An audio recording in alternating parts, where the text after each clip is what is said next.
Hi everyone, Gian here. Our Bible verse for today is all about Samuel 17:47. All those gathered here will know that it is not by sword or spear of the Lord saves, for the battle is the Lord's, and He will give all you into our hands. So, God seals our victory. Kumbaga, yung presensya ng Diyos dun sa panahon na David is sinelyuhan na niya ang tagumpay ng pakikipaglaban ni David kay Goliath. Ganyan din po sa buhay natin na hindi pa nagsisimula yung laban mo sa buhay, panalo ka na. Kaya napakahalaga na uunahin mo ang ating Diyos, uunahin mo yung presensya niya sa buhay natin. Sa buhay natin, napakahalagang mamuhay tayo ng under the coram Deum o under the presence of God. Sa buhay natin kasi, visible tayo na lumalaban.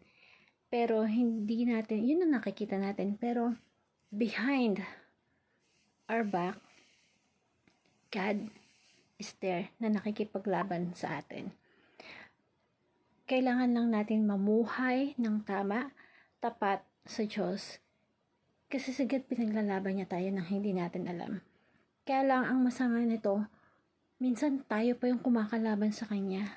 Tayo pa yung hindi naniniwala sa Kanya. Tayo pa yung gumagawa ng mali. At nagagalit sa Kanya. Kasi ang pakaramdam natin, tayo lang yung lumalaban ng sarili natin. God is always there for us. And the purpose of these verses is God make His name famous. Kung meron ka man na kinakaharap sa ngayon, katulad ng isang malaking Goliath sa buhay mo, gaano man to katindi, gaano katindi yung pinagdadaanan mo sa buhay mo ngayon, merong purpose yan. And the main purpose of the battle is to make God famous among all the nations. Seek the presence of God. Kumbaga umaga pa lang, bago ka makapagdigma sa laban sa buhay mo, we have to seek the presence of God. Nagabayan niya tayo sa laban natin sa buhay. Let God be the frontliners sa buhay natin. Bakit siya kailangan maging frontliners sa buhay natin? Kasi nakataya yung pangalan ng Panginoon sa buhay natin. And ang gusto niya, make His name great among the nation. Magtiwala lang tayo bago tayo sumabak sa laban natin sa buhay. Ang Diyos, hindi natin alam, nagsisimula na siya nakipaglaban para sa atin. So, lagi matatandaan, ang purpose is to make the glorify, maitanyag yung pangalan ng Diyos. And that is the purpose why you have to fight the battles that you have right now. Focus on the purpose.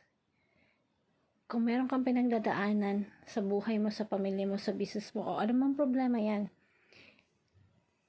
yung tipong problema na dumating sa buhay mo, hindi yung problema na ikaw yung nagparating sa buhay mo. Kadalasan kasi yung mga problema natin, tayo yung nagpaparating sa buhay natin, tayo gumagawa nun, tayo yung gumagawa ng kasalanan. So you have to fight the battle, be brave and purpose. Nun is para sa kaluwalhatian ng ating Diyos.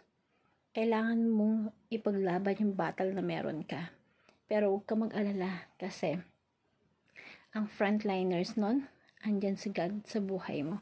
Kahit anong hamon ng buhay, lagi mong tatandaan, the purpose is to glorify our Lord Jesus Christ. So gusto kong i-share sa'yo yung Bible verse na to. Pero tanungin mo muna yung sarili mo, why you should focus on the main purpose of our battles. Tanungin mo yung sarili mo ngayon.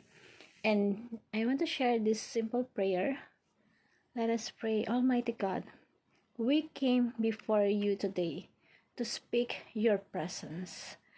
We believe you desire to make your name famous through our life.